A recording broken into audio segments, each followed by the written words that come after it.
하나님 말씀 보겠습니다. 하나님 말씀 마태복음 17장 1절에서 8절 말씀입니다. 마태복음 17장 1절에서 8절 말씀입니다. 제가 말씀을 공부하겠습니다.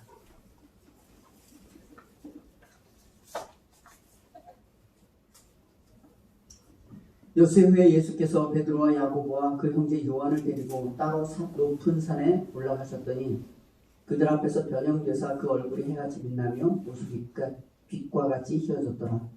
그때 모세와 엘리야가 예수와 더불어 말하는 것이 그들에게 보이거늘 베드로가 예수께 여쭈어 이르되 주여 우리가 여기 있는 것이 좋사오니 만일 주께서 원하시면 내가 여기서 초막셋을 짓되 하나는 주님을 위하여 하나는 모세를 위하여 하나는 엘리야를 위하여 하리이다. 말할 때 호련히 빛난 구름이 그들을 덮으며 구름 속에 소리가 나서 이르시되 이는 내 사랑하는 아들이여 내 기뻐하는 자니 너희는 그의 말을 들으라 하시는지라. 제자들이 듣고 엎드려 심히 두려워하니 예수께서 나와 그들에게 손을 대시며 이르시되 일어나라 두려워하지 말라 하시니 제자들이 눈을 들고 보매 오직 예수 외에는 아무도 보이지 아니하더라. 아멘.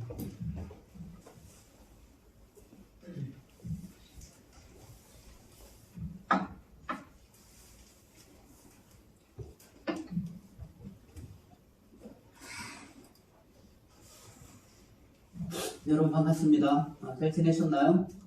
예. 오늘 저희들이 살펴볼 말씀 마태복음 17장 1절 8절 말씀입니다. 제목이 너희는 그의 말을 들으라 이렇게 잡기도 했어요. 아니면 뭐 다르게 잡는다면 변화산상에서의 예수님 뭐 이렇게 이야기도 할 수 있겠어요. 말씀을 이렇게 이 본문을 가지고 말씀을 이렇게 증거할 때는 항상 저는 어떤 말씀이 되었던지 정말 너무나 좋아요. 영광스럽고 이 말씀이 어떤 내용인가 이렇게 알게 되고 그 안에 교제한다라고 하는 것은 우리에게 정말 기쁨이죠. 여러분들도 예배 드릴 때 말씀에 대한 궁금증과 그 말씀을 통해서 주님이 하시고자 하는 그 내용이 무엇인지 이렇게 소망을 갖고 같이 교제하시기를 소망합니다. 예. 오늘 이 본문 17장 1절부터 8절 주님께서 변화산에서 변형되어진 그 모습 우리 뭐 좀 알잖아요. 그래도 좀 알잖아요. 자, 이 말씀 이전에 조금 살펴보면 예수님께서 가이사랴 빌립보를 지나가셨잖아요. 그리고 물어보잖아요.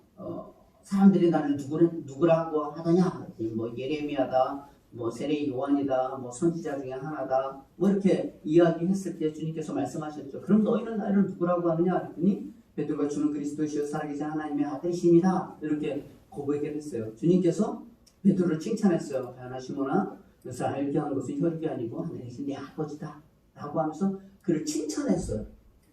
주는 그리스도시요 살아계신 하나님의 아들이시다라고 하는 사실은 나중에는 책망을 받기는 하지만 주님이 메시아인데 그리스도가 메시아라는 뜻이잖아요. 그리스도인데 죽음의 메시아입니다. 이렇게 고백한 것에 대해서 죽음의 메시아입니다. 이렇게 고백한 것에 대해서 칭찬을 했어요. 그래서 예수님께서 그 칭찬한 것으로 말미암아 교회를 세우신다고 하셨고 그 칭찬하는 것을 가르쳐주기 위해서 제자들에게 이제 내가 예루살렘으로 올라가면 내가 사람들에게 잡히고 죽고 그리고 부활할 것이다. 그 이야기를 했을 때 베드로가 그러면 안 됩니다. 주는 그리스도시요 살아계신 하나님의 아들이시다. 그 고백을 놓고 보면 주님이 죽으시는 메시아입니다. 이런 고백을 했는데 그렇게 한다고 했더니 그리 마옵소서. 그래서 자기가 고백한 것과 그가 알고 있는 지식과는 괴리가 있었다고 그랬잖아요. 그래서 사단아대로 물러가라. 뭐 여기까지 되었죠.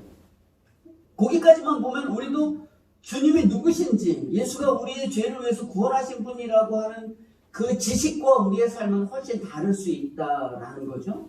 그래서 지난주에 어떻게 보면 성경이 가장 우리에게 주님의 주되심, 주님의 죽으심의 메시아 이건 주님에 관한 문제라면 우리들에게 그래서 누구든지 사단이 될 수 있는 그런 가능성들이 있기 때문에 누구든지 나를 따르거든 자기를 부인하고 자기 십자가를 지고 나를 쫓을 것이다. 그래서 야, 예수님을 따르는 것이 얼마나 고통스럽고 좌절되고 절망되는가, 뭐 그런 의미가 아니라 우리를 얼마나 다른 가치체계로 우리를 요구하고 있는가라고 하는 데까지 살펴보았죠.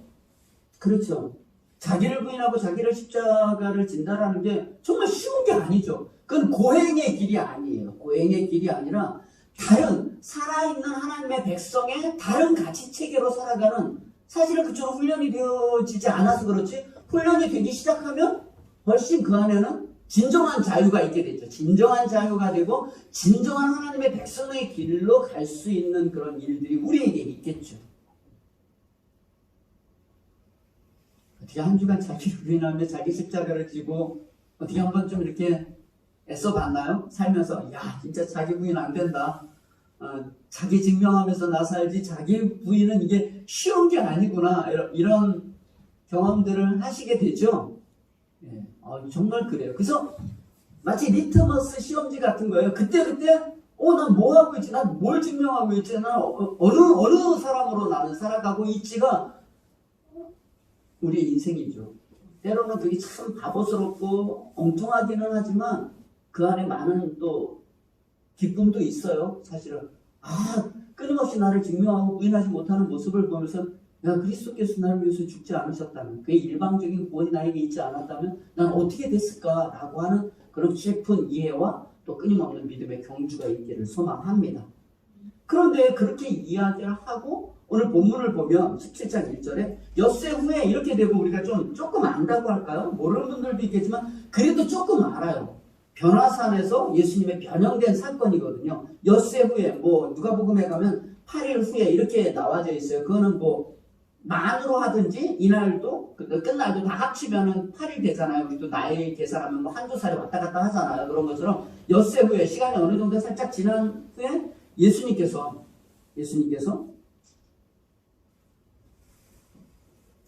저를 좀 보시죠.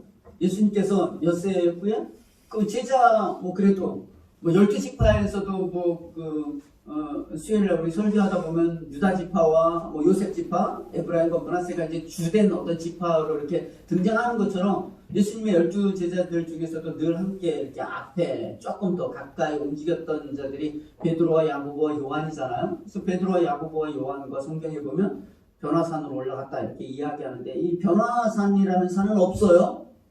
예수님께서 변화되었기 때문에 변화산이라고 하는 거지, 이 산이 헤르몬산이다 라고 얘기도 하고 다볼산이다 라고 얘기하는데 다볼산에 가깝기는 해요. 어쨌든 그런 건 지식적인 거니까 그런 성경을 좀 찾아봐서 보시면 될 것 같고요. 가이사랴 빌립보에서 내려가는 그 다볼산으로 아마 올라갔을 거다 이렇게 추정이 되어지는데, 어쨌든 변화산, 이 다볼산에 올라가서 베드로와 야고보와 요한같이 올라가는데 주님이 변형된 거예요. 변형된 거. 변형되었다라고 이야기하는 것이 어떻게 변형되었는지 잘 몰라요. 그런데 성경에 보면 엿새 후에 예수께서 베드로와 야고보와 그 형제 요한을 데리고 따로 높은 산에 올라가셨더니 그들 앞에서 변형돼서 그 얼굴에 해같이 빛나며 옷이 빛과 같이 휘어졌더라. 예수님께서 산에 올라가셨는데 변형되었다라고 이야기하는 거예요. 이 변형되었다라고 이야기하는 건 어떻게 변형되었는지 몰라요. 요즘 이렇게 코로나 사건 때문에 신천지에 관한 내용이 좀 나오고, 저도 많이 보지는 않았지만, 이만이라고 하는 사람이 주님을 만났을 때, 이렇게 영상을 보여주는 게 있더라고요. 와, 하는데 여기 위에서 막 빛이 쫙 내려오고, 마치, 그 사람이 다시 올 자인 것처럼, 이기는 자인 것처럼, 이렇게 쫙 왔을 때 뭔가, 빛이 나잖아요. 그럼 이렇게 영화 같은 거로 만들어 놓은 것처럼 그렇게 변화되었는지는 잘 모르는 거예요. 상상할 수 없이 성경에는 뭐라고 얘기하냐면 변화되었다라고 이야기하는데, 예수님께서 인성을 가지고 있잖아요. 신이시지만 인성을 가졌지만 그 내면에 있는 신의 본체 형상이 드러났을 것이다. 그럼 어떻게 얘기할 수는 없는 거예요. 성경은 뭐라고 얘기하냐면 그 얼굴이 해같이 빛났다는 거예요. 해같이 빛나고 옷은, 이거 보면 뭐라지? 옷이 빛과 같이 이어졌더라. 약간 이런 것 때문에 그런 영상들을 만들었는지 몰라요. 얼굴 확 피면서 옷이 희게 확 변화되는 예수님을 이렇게 보게 된 거죠. 어쨌든 그게 중요하지 않은데 어떻게 변했는지 모르지만 영광스러운 모습으로 이렇게 변했다는 거예요. 신의 본성이 드러난 것이다. 뭐 essential form이라고 영어로 그렇게 표현되는데 본질적인 어떤 그 폼으로 이렇게 드러났다 이렇게 되는 거예요. 그러면 그 예수님께서 이렇게 변형되어진 그 내용, 그것이 어떻게 변했느냐? 하나님이 변화산에 가서 어떻게, 예수님이 어떻게 변했느냐를 얘기하는 것이 아니라 인간으로 오셨지만, 인간이지만 그가 신의 본질적 현상으로 나타나는 내용들을 통해서 우리에게 이야기하고자 하는 게 있어요. 이렇게 예수님께서 변화산에 올라가가지고 확 변한 것을 통해서, 예수님은 얼마든지 변할 수 있다. 예수님이 뭐 그렇게 영광스러운 모습 말고도 뭐 날아다닐 수도 있고 다양하게 나타날 수 있잖아요. 이 내용을 통해서 변화산에서 예수님께서 그렇게 변화된 내용들은 주님이 얼마나 능력적이거나 얼마나 영광스럽거나 얼마나 폼이 나거나 그걸 설명하려고 하는 것이 아니라 그분이 얼마나 우리와 다른 신적인 분이신가에 대한 내용 하나, 그 안에 내포되어져 있는 어떤 일을 하고 싶은 거예요. 예수님은 인성을 가지고 있지만 신이며 신이라는 것과 그분이 어떤 분이라는 것을 이 변화산 사건을 통해서 주님을 설명하고 싶은 거죠. 이 성경에서 설명하고 싶은 거죠. 그게 뭘까요? 지금 마태복음 저희가 17장에 있지만 이게 누가복음 9장 28절서부터 36절 보면 이거랑 똑같은 그 변화산 사건이 나타나는데요. 예수님께서 완전히 이렇게 휘어지고 얼굴이 광채가 나고 옷이 휘어진 그 광경을 보고 거기에서 모세와 엘리야를 만나요. 여기 보면 그때 3절에 보면 그때 모세와 엘리야가 예수와 더불어 말한 것이 그들에게 보이거늘 이렇게 되어 있어요. 그리고 이제 베드로가 그거 보면서 초막셋을 짓자 이렇게 이야기를 하잖아요. 근데 그때 모세와 엘리야가 예수와 더불어 말하는 것을 그들에게 보이거늘 이렇게 되어져 있는데 그 본문 누가복음 31장 32절을 볼까요? 여기 우리 한번 이거 읽어볼까요? 시작. 영광중에 나타나서 장차 예수께서 예루살렘에서 별세하시것을 알았을 때 베드로와 및 함께 있는 자들이 깊이 졸다가 온전히 깨어나 예수의 영광과 및 함께 선 두 사람을 보더니. 아멘. 그럼 뭘 얘기하려고 하냐면 변화산에서 주님께서 어떻게 영광스럽게 변했는가, 그리고 그들에게 말할 때 베드로가 뭐라고 했냐면 여기가 좁사오니 초막새 주님을 위하여서 모세를 위해서 엘리야를 짓겠나이다 이렇게 이야기하잖아요. 그 장면이 주님이 얼마나 신적인 능력의 영광이 있느냐 그거를 설명하려고 하는 것이 아니라 그거보다 더 본질적인 내용, 그 변화 속에서 무슨 얘기를 했냐면 그 뒤에 보면은 예수님과 모세와 엘리야가 이야기하는 걸 보면서 베드로가 여기 초막셋을 짓겠습니다 이렇게 얘기를 하잖아요. 근데 그 초막셋을 짓겠습니다라고 얘기하기 전에 모세와 엘리야와 예수님이 말하는 것을 베드로는 잘 못 들었어요. 그게 누가복음에 가면 뭐라고 이야기했다고요? 세 분이 말씀하실 때 내가 별세할 것을 이야기했다는 거죠. 영광에 나타나서 장차 예수께서 예루살렘에서 별세할 거를 얘기했다는 거예요. 셋이 있었던 걸 나중에 베드로가 보긴 봤어요. 근데 그 앞에 있는 거는 몰랐어요. 왜냐하면 여기 보면 깊이 졸다가 깨었다고 그러잖아요. 그 다음에 베드로와 및 함께 있는 자들이 깊이 졸다가 온전히 깨어나 예수의 영광과 및 함께 선 사람을 보고 그러니까 깊이 졸고 자고 있다가 그리고 보니까 셋이 있는 걸 보면서 여기 초막셋을 짓겠다는 거죠. 그러니까 주님께서 얼굴이 휘어지고 변화산에서 변한 그 속에서 그들과 얘기하는 내용은 내가 별세할 거다 이렇게 별세한다는 건 내가 세상을 떠날 거라는 얘기를 한 거잖아요. 다른 얘기를 한 게 아니라 그것도 모르고 거기에다 대고 초막셋을 짓는다라고 이야기하는 거죠. 그랬더니 주님께서 뭐라고 이야기를 해요? 말할 때 호련히 빛난 구름이 그들을 덮으며 구름 속에서 소리가 나서 이는 내 사랑하는 아들을 내 기뻐하는 사람 너희는 그의 말을 들을지니라 라고 이야기하니 얼마나 영광스럽겠어요. 그래서 엎드려가지고 있는데 주님께서 손을 대시고 일어나 보니 아무것도 없고 예수만 보이더라 이렇게 되는 게 오늘 사건이에요. 그러니까 이 사건을 통해서 다시 좀 요약을 하면 이 사건을 통해서 주님께서 변화산에서 모세와 엘리야를 만나고 영광스럽게 그가 변했다라는 이야기가 주가 아니라 그래서 무슨 얘기를 했냐면 내가 떠날 것, 내가 죽을 것을 얘기했다는 거죠. 별세할 것을 이야기했다. 베드로는 그 소리는 못 들고 졸다가 깨서 모세를 위해서, 엘리야를 위해서, 주를 위해서 초막셋을 짓겠습니다. 여기가 좋습니다. 이렇게 됐다는. 그 예수님이 이야기하고자 하는 것과 베드로가 기대하는 것이 대치가 되고 있다는 거죠.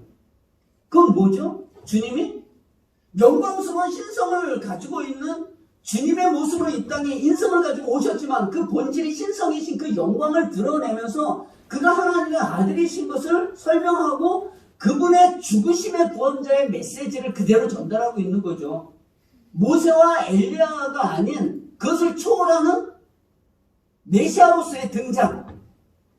모세와 엘리야는 구약에서 가장 어떻게 보면 좀 유명한 대표적인 성격을 가지고 있죠. 모세는 하나님의 말씀을 대언하는 자였고요. 하나님의 말씀으로는 선지자 중에 최고가 엘리야일 수 있죠. 설명을 하자면. 율법을 상징하기도 하고 하나님의 말씀을 증거하는 사람으로서의 상징. 어떻게 보면 거기에 주님이 나타나심으로 말미암아 그들이 이제 떠나게 되잖아요. 이야기하고 별세하실 것을 말씀하고 그들은 떠나고 그 상황을 베드로가 본 거잖아요. 그러니까 마치 설명을 하자면 모세와 엘리야는 예수 그리스도의 모형이고 어쩌면 그림자일 수 있는 거예요. 실체는 아니죠. 모형이고 그림자인 자에게 주님이 와서 별세할 것을 말하니까 그 모형과 그림자와 같은 모세나 엘리야는 떠나게 되고 예수님만 남는 거죠. 예수님만 남는 거죠. 그래서 변형사건 그러면 주님이 얼마나 영광스러운가가 주가 아니라 그 내용 속에 그가 우리를 위해서 죽으시는 메시아로 등장했다 이렇게 이해하는 거죠.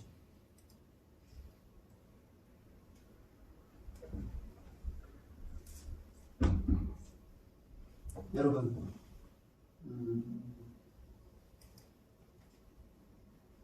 우리 예수님을 믿는 사람, 우리 예수 믿는 사람들의 가장 큰 그 연약함, 부족함이 뭐냐면 주님께서 우리에게 뭘 이야기하고 있는가?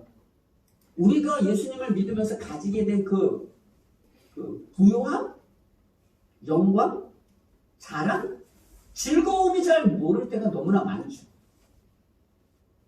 마치 예수님이 변화선에서 변했으니까 나도 거기 가가지고 그냥 같이 춤추면서 막 변화하고 싶은 그런 마음이 있는 그런 신앙을 가진 때가 너무나 많다는 거예요. 주님은 죽으심의 메시아로 별세할 것을 말씀하셨다. 그리고 베드로는 거기서 초막셋을 짓자라고 이야기하고는 그게 무슨 말인지도 모르고 그다음에 이렇게 누가복음에 그렇게 나와있어요. 9장 33절에 자기가 엘리야를 여기서 주를 위해서 모세를 위해서 엘리야를 위해서 짓겠습니다 라고 이야기하고 자기가 하는 말을 자기도 알지 못한다 이렇게 이야기가 되는 거죠. 그래서 사람들은 그런 거예요. 주님이 오셔서 그가 우리에게 표현해내고 그분이 우리에게 주실 것에 대한 이해는 모르고 그냥 초막셋 짓고 여기서가 줬사오니 어떤 능력적인 걸 좋아한다는.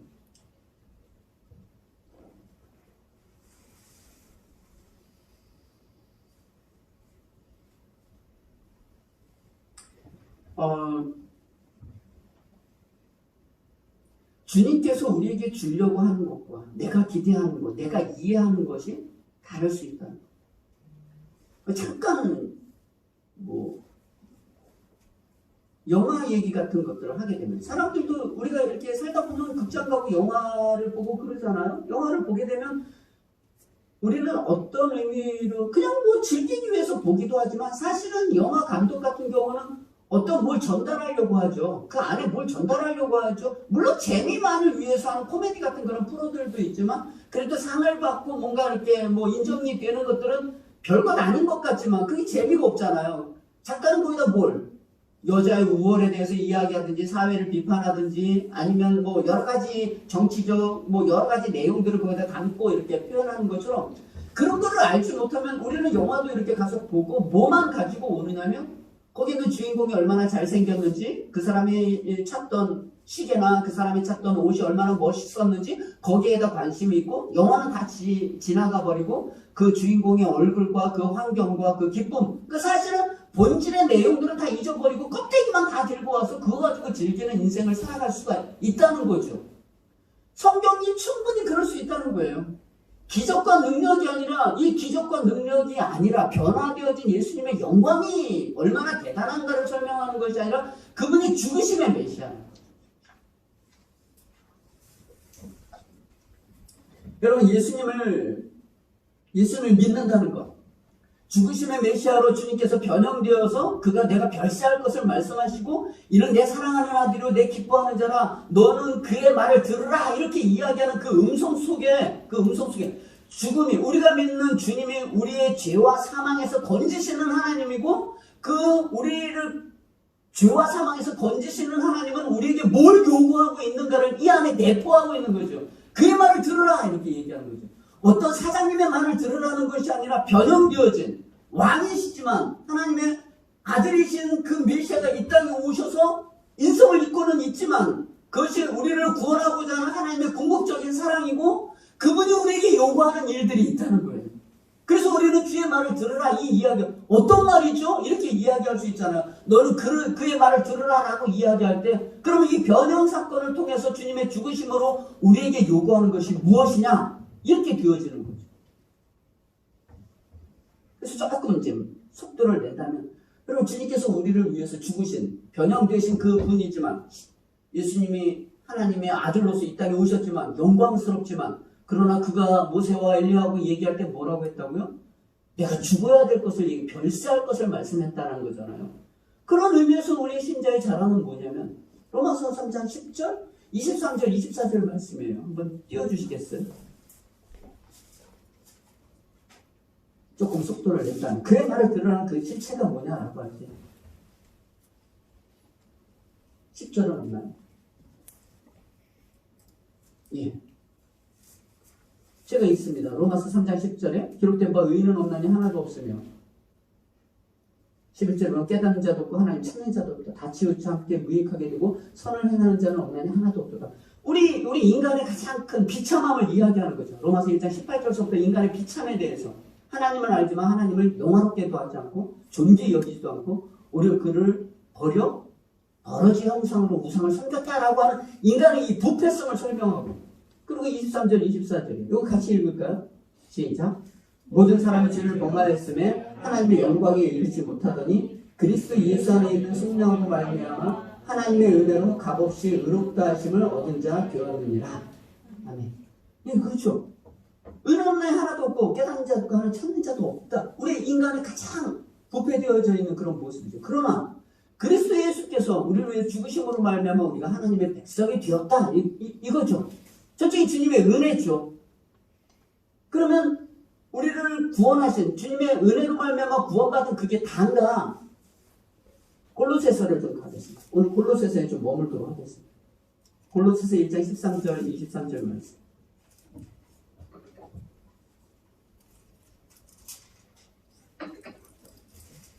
제가 지금 이 이야기를 하는 내용의 근거가 뭐죠? 변화산상에서의 주님의 영광이라고 그랬어요.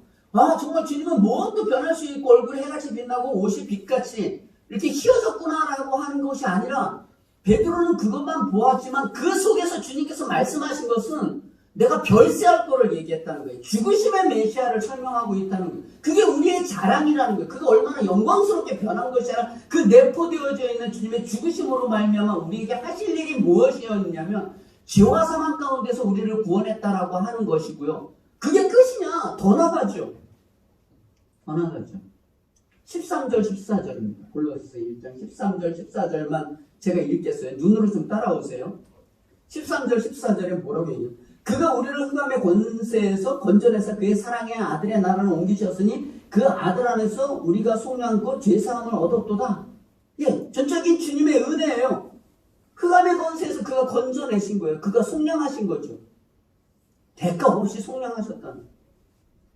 그러면 아까도 얘기한 거 죄와 사망 가운데 있는 우리를 건져내신 거, 별세하시는 그 내용, 건져내신 것으로 끝이냐? 아니요, 하나 더 나가죠. 22절이에요. 22절.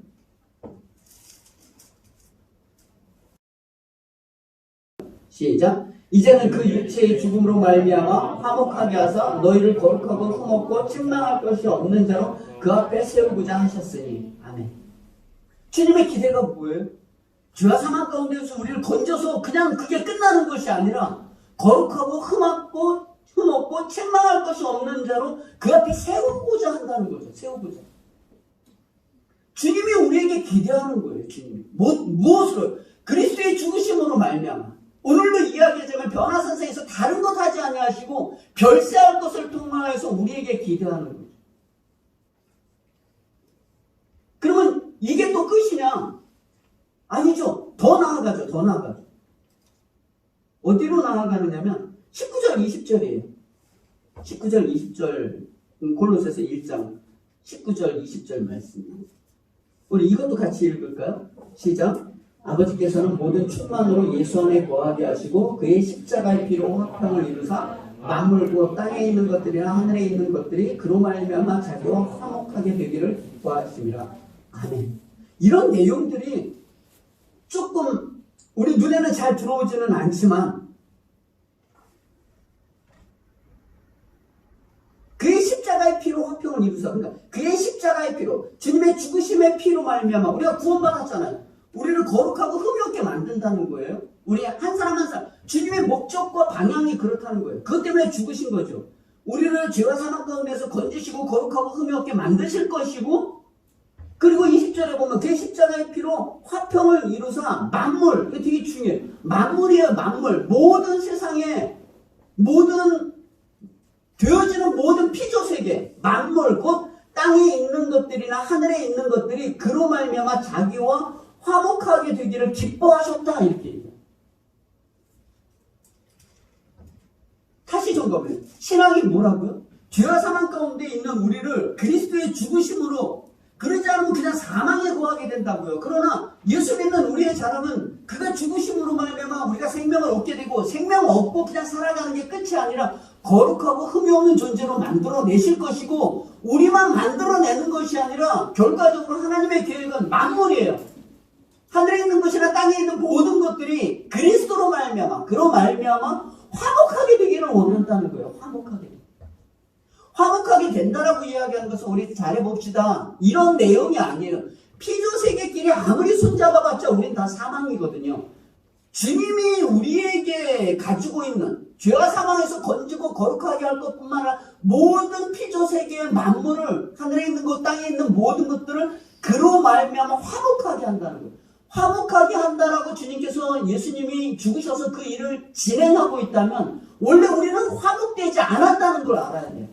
아포칼레타사이, 이렇게 헬라어로 그렇게 되어 있거든요. 이게 뭐냐면 완전한 평화를 주님은 기대하고 있다는 거예요. 완전한 에피가 그 위에, 그러니까 평화, 완전한 평화는, 더 높은 평화를 주님이 기대하고 있다는 거예요.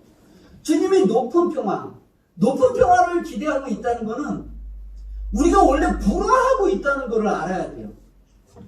주님이 죽어서 우리를 살린다는 건 우리가 죽어 있다는 거잖아요. 거룩하고 흠이 없게 하려고 한다는 것은 우리는 엉뚱하게 살아간다는 거잖아요.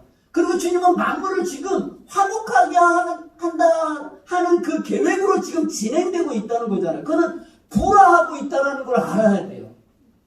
여러분, 우리가 인생을 살아나가면서 늘 느끼는 게 뭐예요? 다른 사람하고 말이 안 맞잖아요. 아무리 얘기를 해도 안 되잖아요. 이게 왜 그러냐면, 하늘에서, 성경 전체를 보면 하늘에서 전쟁이 있었대요. 하나님은 온 우주 만물을 지으시고 하나님 보시기에 너무 선했다는 거예요. 천사도 하나님이 만드셨어요. 그런데 그 천사 중에 어떤 자들이 자기의 지혜에서 떨어져서 하나님을 배반했다는 거죠. 전능하신 하나님이 왜 배반한 걸 가만히 두었느냐? 그거는 하나님에게 속한 거예요. 그걸 가지고 따질 일은 아닌데 하나님 그냥 허용한 거죠. 그 천사가 하나님에게서 떨어져 나와서 에덴 동산에 가서 뱀을 꼬드겨서 뱀으로 말미암아 하나님의 모양과 형상으로 만들었던 인간을 꼬드기게 된 거고, 거기에서 넘어진, 말씀을 따르지 않았던 아담과 하와가 범죄함으로 말미암아 우리가 다 깨져버린 거예요. 하나님과 단절되었고 인간이 인간을 단절하게 되어서 가시와 엉겅퀴 맺힌 목매는 그런 인생을 우리가 살고 있는데, 주님께서 이거를 회복하기 위해서 그의 예수 그리스도의 피로 말미암아 그로 말미암아 이걸 화목하게 하기 위해서 역사를 진행하고 있는다는 거잖아요. 여기에 지금 그 모든 사건이 지금 예수님께서 변화산상에 있어서 모세와 엘리야와 얘기한 내용이 그 내용이라는 거죠. 깨지고 부서진 이 온 세상, 인간의 연약함 뿐만 아니라 만물이 깨어지는 것을 다시 회복하기 위해서. 그래서 이 골로새서에 이야기하는 게 그거예요. 아버지께서 19절 다시 한번 읽으면 골로새 1장 19절, 아버지께서는 모든 충만으로 그 가지는 모든 실력과 그 모든 능력으로, 그 충만으로 예수 안에 거하게 하시고, 예수 그리스도 안에 모든 것들을 거기다 밀어 넣는 거죠. 그 죽으심 안에. 그래서 20절에 그 십자가의 피로 화평을 입으셔. 다른 거로 안 되는 거예요. 다른 거로 화목이 될 수 없는 거예요. 깨진 것. 생명이 있는 자가 생명이 깨졌는데 그 생명 없는 걸 다시 생명 있게 만들려면 그 값어치를 대야 되는데, 하나님이 그렇잖아요. 우리가 믿는 하나님의 영광이 뭐예요? 그가 법을 만들었지만 법 속에 들어간다는 거잖아요. 그의 십자가의 피로 화평을 이루사 만물, 그 땅에 있는 것들이 하늘에 있는 것들이 그로 말미암아 자기와 화목하게 된다. 깨진 것을 화목하게 하기를 위해서 그로 말미암아.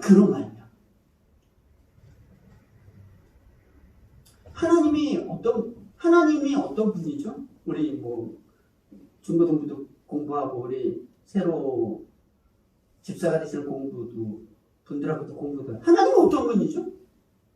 하나님은 모든 것을 지으시고 보호하시는 분이죠. 모든 사람과 모든 것을 지으시고 보호하시는 분이죠. 믿으세요? 고백해요? 그 하나님, 전능한 하나님, 무엇도 못할 분이 없는 거예요. 그분이 계획하고 그분이 생각하고 다 할 수 있어요. 그 하나님께서 우리의 부활을 화목하게 만들기 위해서 그로 말미암아 화목하게 했다는 거죠. 그로 말미암아. 그로 말미암아라고 하는 것은 예수님의 죽으심을 통해서 화목하게 하죠.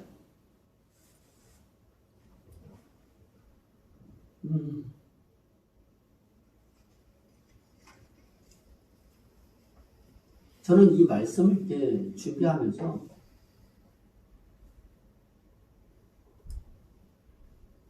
주님께서 변화산상에 올라가시는 거잖아요. 주님이 가이사랴 빌립보에 가서 이제 내려가는 거잖아요. 죽으심을 향해서 내려가잖아요. 누구라고 하느냐? 가이사랴 빌립보는 영광스러운 도시죠. 누구라고 하느냐?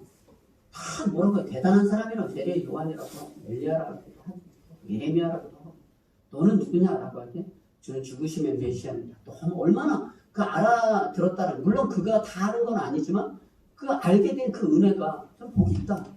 근데 내가 그 얘기를 딱 했더니 그림 마옵소서에 사탄이 된 거잖아요. 그 환경 속에서 주님이 다시 변화산에 올라가서 모세와 엘리야를 통해서 자기가 어떤 분인가를 이렇게 설명하는 거예요.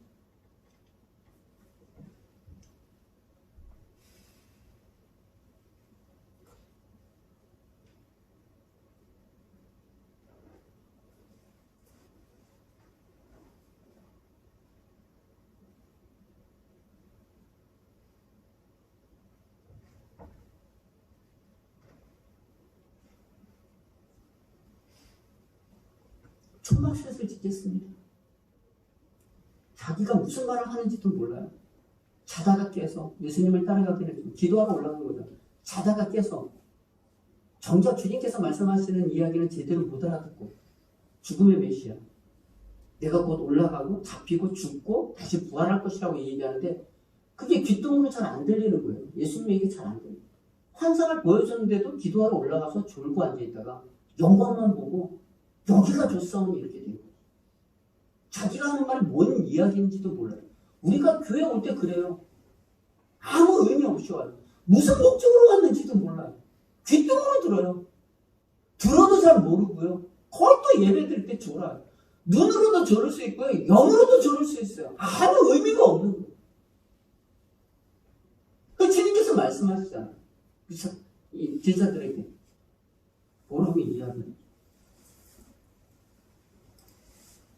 이는 내 사랑하는 아들이요 내 기뻐하는 자니 너는 그의 말을 들으라 이렇게 얘기해요.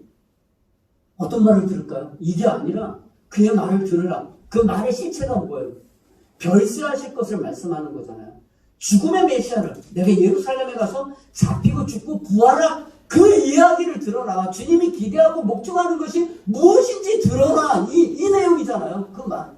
이 내용은 예수님께서 세례 요한에게 가서도 세례를 받을 때 내가 당신에게 세례를 줘야 되는데 어떻게 당신이 내게 세례를 받습니까? 하나님께서 이렇게 하는 것이 우리의 의다. 이것이 옳다. 이것이 맞다.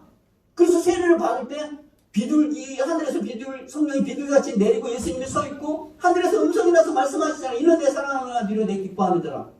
너는 그의 말을 들을지어다. 이게 이미 이사야 42장 1절에 종의 노래에서 첫 번째 그리스도를 예표하면서 종의 노래에서 그의 죽으심에 대해서 똑같이 이야기를 했어요. 그때도 내 택하신 종이다. 내 기뻐하는 자라. 근데 그 기뻐하는 자의 실체가 뭐예요?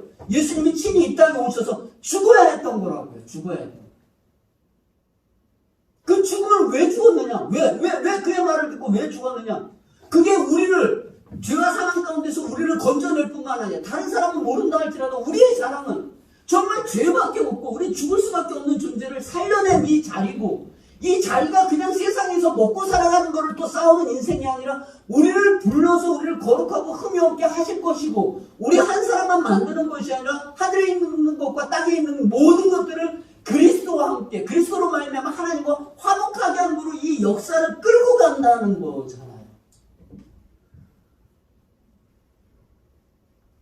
여러분 예수 믿고 우리 기쁨과 자랑이 뭐가 기쁘세요? 저는 생각해봤어요. 뭐가 나는 인생을 살면서 난 뭐가 기뻤나? 나는 뭐가 기뻤나? 예. 뭐 어렸을 때는 뭐 주사를 너무 조금 기회가 있어서 잘 둬서 막 상장 받을 때 사람들이 막 박수 치고 막 앞에 나가서 교장 선생님께 상 받고 막 이렇게 뭐 이렇게 옛날에 뭐 유명했던 어떤 선배 닮은 애가 하나 나왔다 해서 칭찬받을 때 좋았죠. 전교생 앞에서 이렇게 상 받을 때 좋았죠. 그리고 뭐 대학교를 가고 뭐 내가 어려운 상황에서 뭐 이렇게 뭐 어떤 뭐 어디에 입학하고 뭐 이런 게 더 좋았겠죠. 그리고 사랑하는 아내를 만나는 그 만남이 너무나 즐거웠겠죠. 안 될 것 같았는데 만날 수 있다는 것이 너무 즐거웠겠죠. 또 자식을 하니까 자식이 아주 똑똑한 아이가 있어가지고 또 피아노 잘 쳐가지고 오늘 갑자기 가는데 상을 받았을 때 그 기쁨이라고 하는 건 이루 말할 수가 없죠. 근데 그게 다냐는 거예요. 그게 다냐는 거예요. 그게. 더 기쁜 것도 있겠죠. 더 많은 돈도 벌을 수 있고 더 유명한 사람도 될 수 있죠. 근데 그게 진짜 복이냐는 거예요. 물론 그것도 복이겠죠.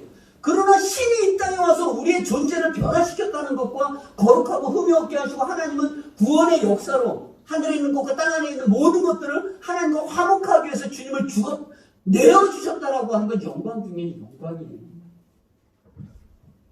영광 중에 영광이에요.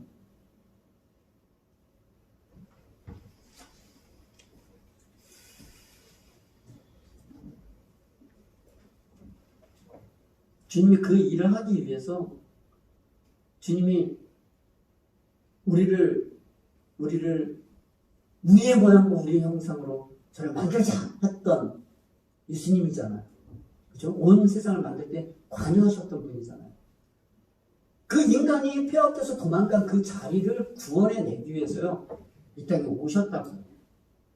그걸 인카네이션이라고 하잖아요. 성육신하는 거잖아요. 신이.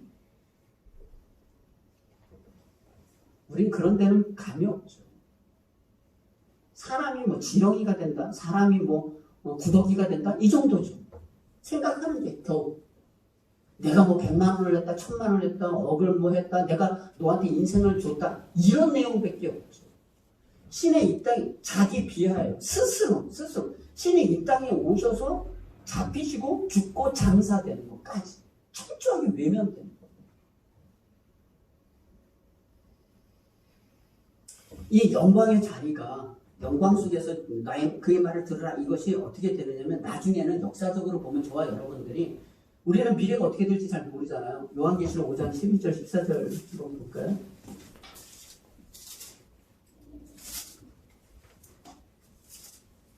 제가 잠깐 읽을게요. 이 요한계시록 5장 11절과 14절 제가 왜 인용했냐면 그 영광의 나라 하늘에 있는 것과 땅에 있는 것들이 모두 그리스도로 말미암아 그의 죽으심으로 말미암아 우리를 화목하게 된 그 역사가 나중에 실현이 돼요. 그래서 뭐라고 얘기를 하냐면 환상을 보는 거잖아요. 그 요한이 보는 거잖아요. 내가 또 보고 들음에 보좌와 생물들과 장로들을 둘러서 많은 천사의 음성이 있으니 그 수가 만만이요 천천이라 큰 음성으로 이르되 죽임을 당하신 어린 양은 능력과 부와 지혜와 힘과 존귀와 영광과 찬송을 받으시기에 합당하도다 하더라. 내가 또 들으니 하늘 위에와 땅 위에와 땅 아래와 바다 위에와 또 그 가운데 모든 피조물이 이르되 보좌에 앉으신 이유와 어린 양에게 찬송과 존귀와 영광과 권능을 세세토록 돌릴지어다 하니 내 생물이 이때 아멘하고 장로들은 엎드려 경배하다.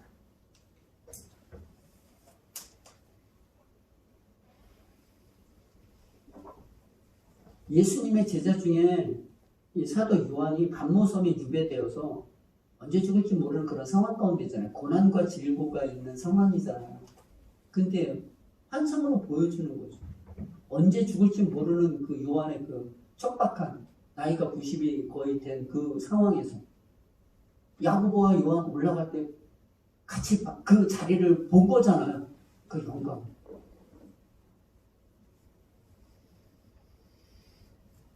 근데 그가 나중에 우리가 영광스러운 모든 피조 세계가 주를 어린 양을 찬양하는 걸 보는 거죠.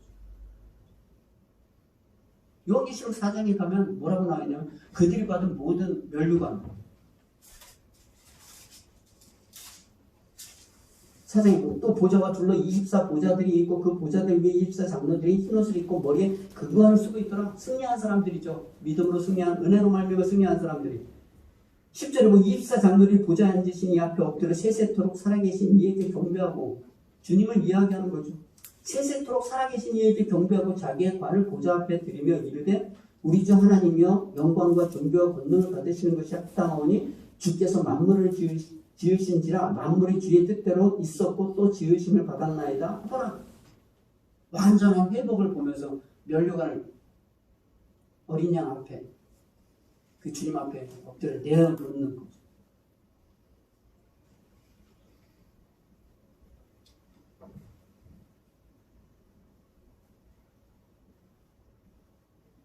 아마 반모섬에서도 굉장히 위로를 받았을 거예요.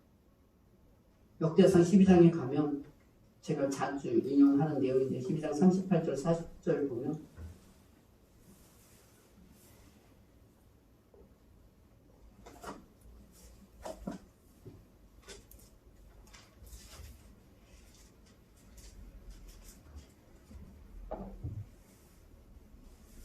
(38절만) 같이 있습니다. 시작.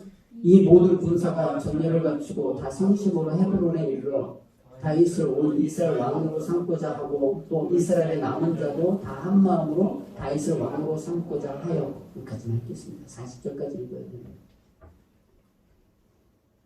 배경이 뭐냐면요, 다윗이 헤브론에 있어요. 사울이 너무나 공격해서 도망다니는 헤브론에서 7년 동안 밑에서 통치를 하고 사울이 죽게 된 거예요. 그때 12지파의 모든 군사를 파송해가지고 다윗이 있는 헤브론에 와서 당신이 우리의 왕이 되어주시옵소서.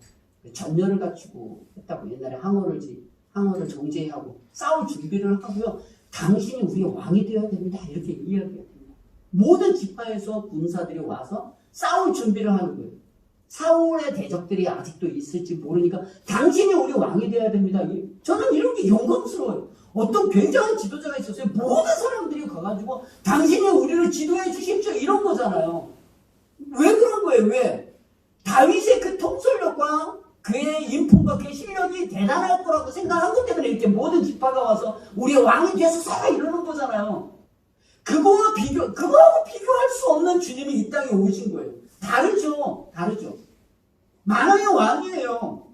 그가 모세와 엘리야와 만나서 이야기하는 것이 내가 별세해야 된다라는 거죠. 별세. 죽으심을 통한 메시아예요. 그거밖에 이길 수가 없네요. 어린 양으로. 왜 죽으심으로 말미암아 승리하시나. 그게 승리가 되어서 마지막에 요한계시록에서 나타나는 것처럼 그 어린 양을 찬양한다고 모든 24장로들과 그 다음에 모든 보좌들이 엎드려서 그에게 경배하는 거잖아요. 오늘 이 이야기를 하고 있는 거예요. 그 안에서 지금 예수님께서 변화선상에서 내가 얼마나 대단한 사람인가, 능력이 많은가. 우리가 인정하든 인정하지 않든 주님은 원래 대단하신 분이에요. 얼굴이 변하든 안 변하든 상관없이 원래 멋져요. 돈을 주든 안 주든 그분은 원래 왕이세요. 근데 그 왕이 이 땅에 오셔서 너는 저의 말을 들으라. 내 사랑하는 아들이요 내 기뻐하는 자요 그의 말을 들으라. 그는 죽으셔야 되고 죽으심으로 말미암아 우리를 구원하고 우리를 거룩하고 흠이 없게 만드시고야 간섭하실 머리가 되시는 분이요 온 우주를 하늘과 땅에 있는 모든 것들을 화목하게 하실 그의 주인이 된다. 이렇게 되어지는 거죠.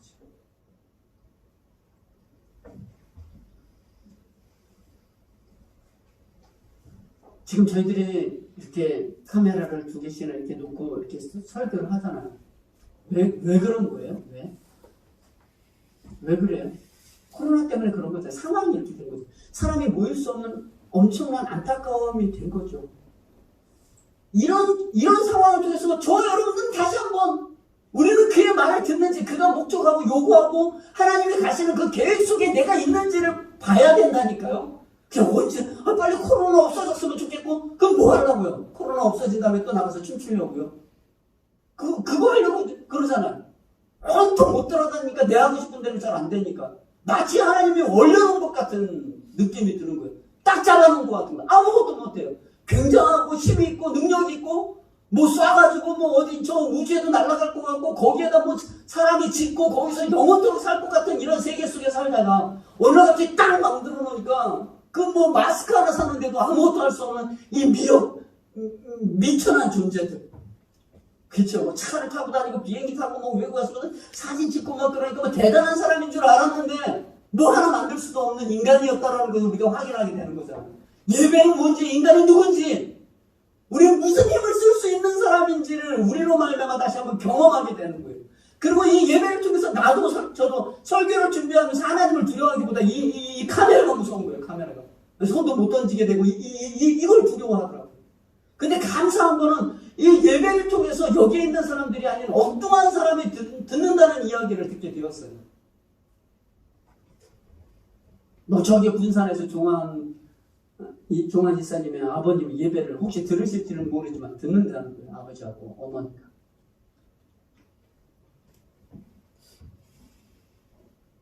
그리고 저기 미얀마로 간 선교사님은 복음을 들고 간 선교사님 애들의 눈이 자꾸 밟혀서 안 갈 수가 없다. 이 엄청난 코로나 상황에서. 그리고 예배를 같이 드릴 수 있는 거예요. 제가 무슨 얘기를 해줄 수 있겠어요? 그분에게. 가서 손을 잡고 기도하는 것이 아니라 이 말씀이에요. 주님께서 내가 별세할 것을 말씀하시는 거예요. 모세와 엘리야가 그 영광스러운 그 산에서 내가 그것 때문에 왔고 내가 죽을 거를 얘기하고 있는 거예요. 실체가 나타나니까 모세와 엘리야는 사라져버리는 거예요. 아무 힘이 없어요. 뭘 쓸 수 있는 것 같지만 쓸 수 없는 거예요. 그분의 죽으심만이.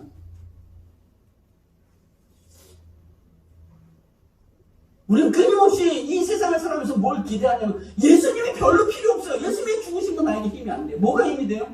모세가 있었으면 좋겠어요. 성도님들 만들어보면 그러잖아요. 홍해 한 번만, 홍해는 그만두고 접신물에 한 번만 갈라져도 전 잘 믿을 거 이런다니까요. 주님의 죽으심은 늘 비참하고 보잘것없는 거예요. 그런데 주님은 그 일을 통해서만 일을 하시기로 작정하셨다. 그런데 자기를 위하고 자기 십자가를 지고 어떻게 따르지 않을 수가 있어요. 그것만이 생명인 거예요. 그것만. 그를 통해서만 갈 수 있는 거예요. 거기만이 우리의 길이고 우리의 즐거움이 되는 거예요. 그래서 멀리 있는 너무나 죄송해요. 지금 신방을 하다 보니까 민주 연사님 아버님도 너무나 아프신 거예요. 아픈 거예요. 그러니까 같이 교제를 할 수가 없어요. 이 방송을 들을 수 있는지 안 들을 수 있는지 모르지만 우리 부모님들 내가 사랑해요. 별로 평상시에 사랑하지 않지만 나중에 너무나 아프고 같이 교제하지 못할 때는 너무나 사랑하고 돌아가시면 너무나 마음이 아플 거예요. 근데 그걸 우리가 어떻게 건져줄 수 있어요? 내가 어떤 돈을 어떤 요양원을 어떤 것으로 내가 해줄 수 있느냐는 거예요. 우리가 할 수 있는 건 아무것도 없어요. 고작 해주는 게 돈이에요. 고작 해주는 게 옆에서 손잡아주는 것밖에 하지 못하는데 이미 2000년 전에 주님께서 이 땅에 오셔서 변화선생이 올라가서 그리 마옵소서 이렇게 이야기를 하잖아요. 죽지 마옵소서 베드로는 그러는데 사단아 되면 일어나거라. 그리고 변화산에 올라가서 그 영광 중에 계신 그분이 난 죽어야 될 것을 말씀하시면서 하늘에서는 음성이 나며 이는 내 사랑하는 아들로 내 기뻐하는 자니 너는 그 말을 들어라. 그가 죽으심으로 말미암아 우리에게 행하실 일은 영광스러운 일이다. 먹고 살아가는 문제가 아니다. 이렇게 얘기하는 거죠. 부모님들이 돌아가실 거예요. 다 돌아가실 겁니다. 지금 빠져시 있는 우리들도 보잘것없는 한줌 주먹도 안 되게 우리는 죽을 거라고. 이게 왜 이렇게 죽게 되는 거죠? 왜 희망을 잃게 되는 거죠? 우리의 죄 때문이죠. 우리의 죄 때문에 사망이에요. 사망한 너의 승리가 어딨냐? 사망한 너의 쏘는 것이 어딨냐? 사망에 쏘는 것은 죄의 권능의 율법인 거예요. 다 죽을 수밖에 없는 그 척박한 곳에 그러나 우리 주 예수 그리스도로 말미암아 우리를 이기게 하시는 하나님께 감사하리로다. 이게 바울이 부활에 대해서 이야기. 주님의 죽으심은 그러나 우리 주 예수 그리스도의 죽으심으로 말미암아 우리가 다시 부활할 거라는 거죠. 혹시 어려우신 분 있으세요? 어떤 게 어려운? 우리 다 죽을 거라고요. 아무리 잘 살아도 죽을 거라고. 거기서 끌어올리는 것은 오늘 변화산상에서 주님께서 영광 중에 나타났지만 그분이 죽으심으로 말미암아 이 세상을 회복하게 할 거라 말씀하시는 그 말씀이 저와 여러분들에게 위로가 되고 힘이 되기를 소망합니다. 그래서 이렇게 얘기를 해요. 15장 55절부터 58절 보면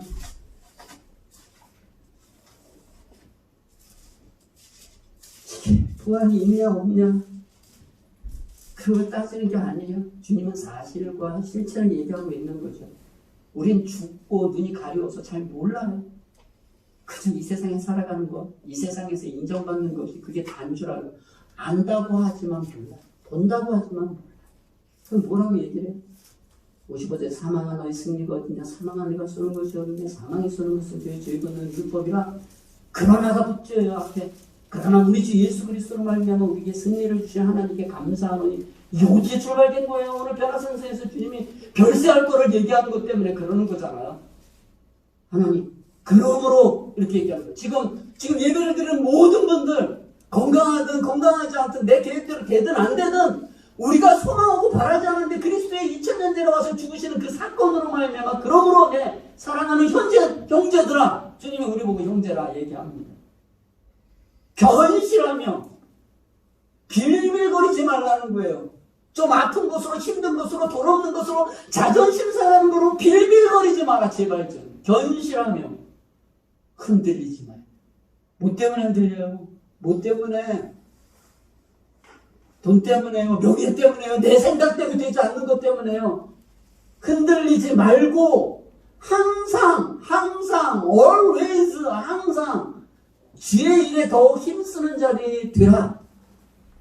여러분 주의 일에 힘쓰는 거예요. 뭐죠? 주님께서 우리를 죄의 사망 가운데 건져서 거룩하고 흠이 없게 우리를 만들 것이고 하나님은 하늘에 있는 것과 땅 아래에 있는 모든 것들을 화목하게 하시는 일을 알고 그 발걸음을 떼는 거예요. 자기를 부인하고 자기 십자가를 지는 거예요. 항상 주의 일에 더 힘쓰는 자들이 되라. 이는 너희 수고가 주 안에서 주님의 죽으심 안에서 그가 통치하시고 세우시고 유지하는 이 세계 속에서 헛되지 않을 줄 압니다. 여러분 용기 내십시오. 코로나가 지나갈 것입니다. 이 또한 지나갈 것입니다. 이게 아니라 그리스도께서 이미 2000년 전에 모든 죄와 사망 십자가에서 죽으시고 이루셨다는 것을 믿으시는 믿음의 백성들에게 소망합니다. 기도하겠습니다. 하나님 아버지, 주님 은혜와 사랑을 감사를 드립니다. 못나고 연약하고 죄와 사망 가운데 있었던 저희들에게 주님이 일방적으로 찾아오셔서 우리에게 영원한 생명을 허락하여 주신 주님, 주님이 이 땅에 친히 인간의 모습으로 오셔서 인생을 사시고 3년의 공생애 동안 끊임없는 도전 속에서도 굴하지 아니하시고 자발적으로 인격적으로 인간으로서 많은 어려움과 질고와 대척이 있지만 그의 길을 놓치지 않고 가십니다. 그 영광 중에 모세와 엘리야를 만남을 통해서도 내가 곧 별세할 것이라고 말씀하시는 주님, 하나님은 그의 말을 들으라 우리에게 명령하고 있습니다. 마치 2000년 전에 있는 것 같지만 오늘 우리에게 말하는 것 같습니다. 우리 누구의 말을 듣고 살아가는지 그저 끊임없이 세상의 이야기와 뉴스로 인하여서 우리의 인생 혼탁하게 되어버렸습니다. 우리를 살리기 위해서 이 땅에 오시고 죽으시고 우리에게 명령하신, 우리에게 기대하는 이 세상을 어떻게 끌고 가고자 하는 하나님의 애쓰심을 알게 하시고 교회가 뭔지, 신자가 무엇인지, 우리 각자 주어진 일들이 무엇인지, 부모는 누구고 자식은 누구고 남편은 누구고 하나는 누구인지의 정체성을 알아 십자가를 지고 저를 따라갈 수 있는 믿음의 백성들 되게 하여 주시옵소서. 감사드리며 우리 주 예수 그리스도의 이름으로 기도하옵나이다. 아멘.